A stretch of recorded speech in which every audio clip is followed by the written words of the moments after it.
देखिए बिल्कुल रवि, सीधे तौर पे जो पूरा मामला है, अगर आप देखेंगे, ये कहा जा रहा है कि संवैधानिक पद पे बैठे हुए व्यक्तियों का विपक्ष यानी इंडिया अलायंस के लोग इस तरह से मिमिक्री कर रहे हैं, उनकी बेइज्जती कर रहे हैं। कांग्रेस के तमाम वो पुराने उदाहरण दिए गए कि राष्ट्रपति के लिए उन्होंने क्या कहा, जो नए राष्ट्रपति हैं उनके लिए उन्होंने क्या कहा, जाति धर्म इन चीज़ों से जोड़ा गया, तमाम बातें होती है।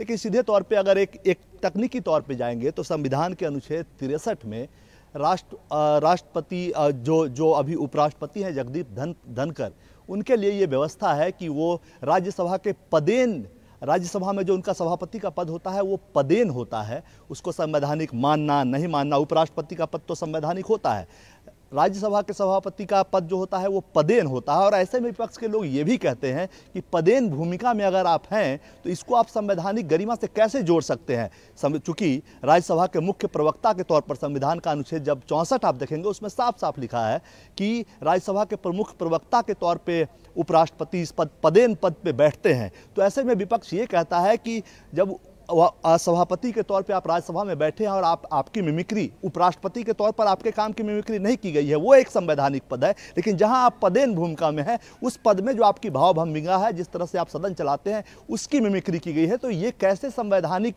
पद पे बैठे हुए व्यक्ति का अपमान हुआ। बहरहाल राजनीति की बात कर लें, अब बीजेपी ने के तमाम मंत्री, तमाम पूरी पार्टी ने इसको सबसे पहले रिएक्ट किया था इस पे जगदीप धनखड़ ने खुद ही सदन में कि उसकी कम्युनिटी पे ये चोट है, पिछड़े वर्ग से मैं आता हूं, इतने ऊंचे पद तक पहली बार इस समाज का कोई व्यक्ति पहुंचा है, इसलिए कांग्रेस और विपक्ष को पच नहीं रहा है। इसकी शुरुआत खुद जगदीप धनखड़ ने की, उसके बाद समूचा बीजेपी, आप कह सकते हैं एनडीए अलायंस, उनके साथ खड़ा हुआ और एक तरह से नैरेटिव एक पूरा ये बना कि पूरा विपक्ष जो है ओबीसी समाज, जाट समाज के खिलाफ है।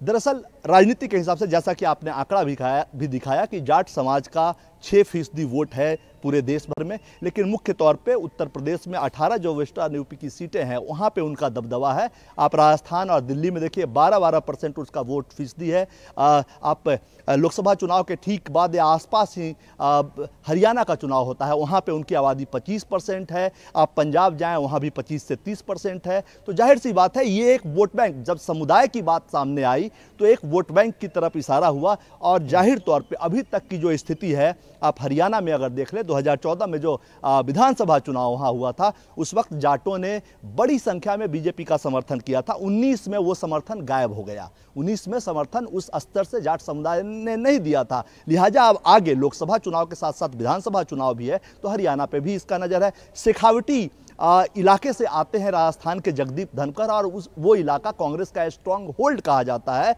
और वहां के जाट जो है इस बार के विधानसभा चुनाव में भी कांग्रेस के साथ खड़े दिखाई दिए। तो एक बड़ा मौका वहां भी लोकसभा चुनाव में सिंधमारी करने का है। बाकी दिल्ली और आसपास के 40 लोकसभा सीटों पर जाट समुदाय का प्रभाव है, तो कहीं ना कहीं वो नजर में है। नैरेटिव जो पूरा बनाया जा रहा है उसके दृष्टिकोण में वो चीजें हैं, बीजेपी ने उसको सामने रखा है कि नैरेटिव ऐसा बनाओ और नेतृत्व मजबूत हो। तो नैरेटिव एक बन रहा है कि जाट का अपमान, तो उसके जरिए पार्टी आगे बढ़ेगी। जाट समुदाय जो साथ नहीं खड़ा था 24 में और मजबूती से खड़ा हो। जाट एसोसिएशन ने कल प्रोटेस्ट किया और कहा कि अब विपक्ष को सबक सिखाएंगे।